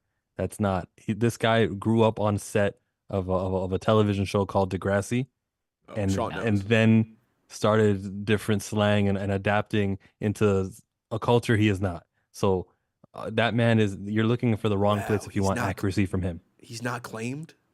He's not claimed. He can't claim us a part. He can claim the city, right? 666. Sure, Cool. sure, yeah. What neighborhood are you from? Because we know who's from Southside Jamaican Queens. We know who's from Queensbridge. We know who's from Crenshaw and Slauson. We know the neighborhoods of where Fayetteville. Is it Fayetteville? Is that where J. Cole is from? I don't recall. We know, yeah. So we know the corner of every rapper, and then there's this guy who just claims the city. You can't do that because you grew up in a place with 3 stories, an attic, a 2-car garage. Like you're not an oppressed person. You are. He's a culture vulture. What Rick Ross was trying to get. I'm sorry, I've hijacked this. We're good. You haven't said anything I disagree with yet, and I wish this was the kind of podcast where we could talk about those things because that's a whole other side of my life that I have many thoughts about. Silhouette says Drake versus Kendrick. Yes, Kendrick needs to drop. Okay, I'm going to call it here as far as votes go, so we're going to get into it now. This is the stack. All right, so We're starting with 5. We got the 5 books that we talked about for the show. We have Wonder Woman number 8. I read this. There's a bombshell. There is a bombshell. Oh, you liked it, didn't you? I did. Fucking told I him. did. Y'all missed a trick. I did. I liked it. told This him to issue vote. was good. Let It's him got cook. problems. Huh? Let him cook. No. The Sovereign has to stop talking. But in this issue, I liked it more because he's actually present. That I'm cool with. If you're gonna talk, be there. That I liked. Good issue. The Displaced, issue 3. Avengers Twilight, number 5. Read this also. This was very, very good. Chip Zdarsky, maybe some of the best work of his career. Wow. Superman number 13. This is the part 2 of the House of Brainiac. Also very good. This was fun. I enjoyed this. Green Lantern War Journal number 8. Cobra Commander number 4. Can't wait for you to get around to that. It'll happen. It's good. Giant Size Hulk number 1. Okay. That was not on my list. What the hell, Sean? That's PKJ. How could I not? Ghost Rider Final Vengeance number 2. And that is it. That's That is it. 13. Lucky number 13. Who So got it? who got it? Justin. Justin with the Just 13 on the Justin. money. Yep. All right. Number On 1 with the a bullet. money. So, Sean, you dropped. Were you picking up Miles Morales? That dropped this week? See, I know your list. This is why No. that was this week. Yeah. How did I miss that? And you dropped Animal Pound. You're not reading that anymore. See, Yeah, I dropped you it. gotta go by vibe, Tyler. No, dude. I know. Should I shop for you, Sean? Are you sure it came out this week? I see Miles Morales Spider-Man number 19. You're fucking right. Titans dude. as And well. Are you picking up and Titans as well? I missed Batman Off-World too. Yeah, that was on my fucking list. shit. You might have to go 2 times this week, Sean. No, dude, I'm gonna go look +2 next week, guaranteed. Facts. I'm buying both of these. So Midtown doesn't have like the pull list thing because they they're just so do. big, or They definitely do. They definitely do. I don't know what's wrong. With Seanism. me. Yeah, I don't know what's wrong with me. So Justin doesn't get a no prize. Comic Boom. Justin gets whatever Marvel book we didn't read this week. He can get a code for. So that is, I'll That get might those be all for you. Hulk, Ghost Rider. Giant Size Hulk, Avengers. Ghost Rider, and Avengers. And then you could also have the code for Ultimate Black Panther number 2 because I don't need it, and neither does Cale. No, I I'll used give it. you my code for Ultimate number 3 right there. For Ultimate Black Panther? Number Oh, 3. very kind. Oh, it's in Oh! the chat. Run. Oh, damn.